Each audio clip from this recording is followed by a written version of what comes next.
music. Do you like music? I sure do. Except for just sounding good and being an amazing creative outlet, music can also be a very powerful thing. Something that can make you feel heard, inspire you, change you, energize you, mellow you out, hypnotize you, make you cry, and even make it. Yes, you heard correctly. There's a song that reportedly made people commit self-deletion. This is the most cursed song ever written.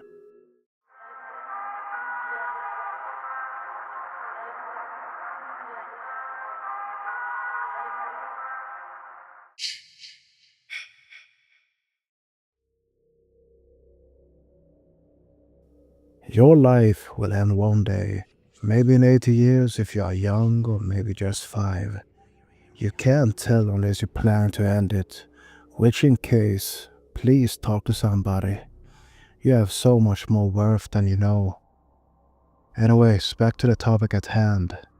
Throughout history, there's been countless reasons why people have committed self-deletion. But could something as external, something as simple as a song actually drive someone to do that? It was the year 1932, where a Hungarian man named Rezső Seress composed and wrote his most famous song.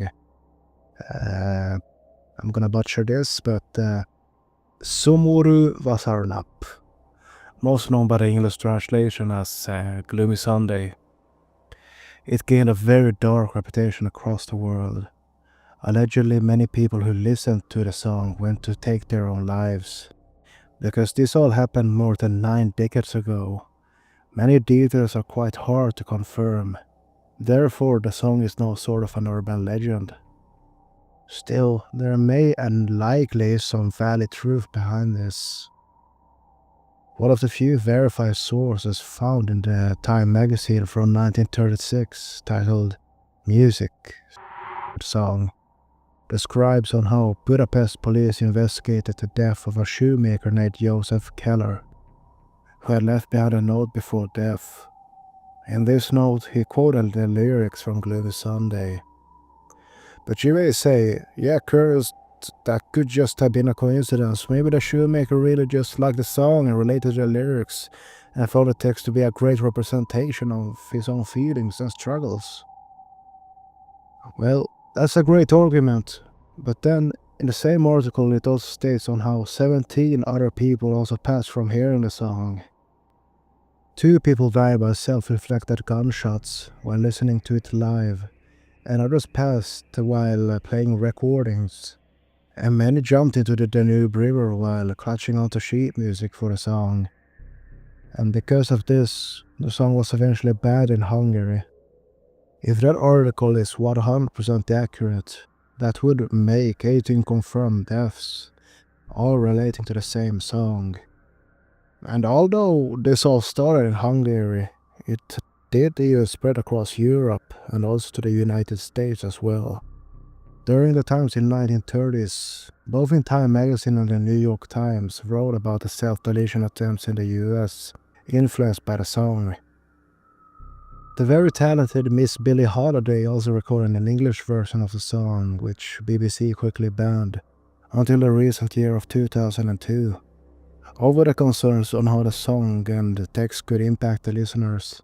There are also claims the song was banned on radio stations, yet that can't be proven, so take that with a grain of salt. But what did the song contain to make it so powerful? Well, I think I should recite a few of the translated lyrics from the original. I did just take this from Wikipedia, but the lyrics does flow quite nicely. Obviously, I can't play a song or any rendition of it since the video would be hit with a copyright strike, but if you want to listen to it, you can find it here on YouTube. Sunday is gloomy, my hours are slumberless. Dearest, the shadows I live with are numberless. Little white flowers will never awaken you, not where the black coach of sorrow has taken you. Angels have no thought of ever returning you. Would they be angry if I thought of joining you? definitely very gorgeous and heartfelt, yet after reading it, I'm still alive and kicking. And stories quickly spread about the song. For example, one such tale is of a girl in Vienna who drowned herself while holding pages of the sheet music, and another one of a woman in London who overdosed after listening to the song over and over again. Some versions of this legend says the fatality was closer to the hundreds, yet it's quite likely many accounts are exaggerated or even just made up to stir things up. But still, there are many real accounts tied to the song. So another question is, why and what exactly caused people to do this from listening to the music? It's not at all unusual for music to stir up powerful emotions. Trust me, there's a reason I don't play D7 by Nirvana or Phantom of the Opera by Maiden while driving anymore. But these emotions can also be extreme, not just as simple as a mediocre Finnish YouTuber like myself jamming out while driving home, but deeply upsetting, even dangerous. And Gloomy Sunday is undeniably a very sorrowful piece. The songwriter's own life was full of depression and despair. Seress lived through the rising fascist anti-Semitism in the 30s and 40s. Being Jewish, he was sent to a Nazi labor camp in Ukraine. While he got lucky enough to get out alive, his mother sadly passed. This life of tragedy, along with other hardships, inspired him to pour his grief and sorrow into music, and as a result we got Gloomy Sunday. Sadly though, his emotional wounds never healed. So in 1968, Seress took his own life by jumping from a building. The same can be said about the US self-deletions linked to the song. The track was released in the 1930s after all, the height of the Great Depression, when the self-inflicted death rates were already soaring. Hearing a sorrowful song like Gloomy Sunday could definitely have been a straw that broke the camel's back. When people are already in such a fragile state of mind, viewing or hearing such a piece like this definitely leads to some real serious fatalities.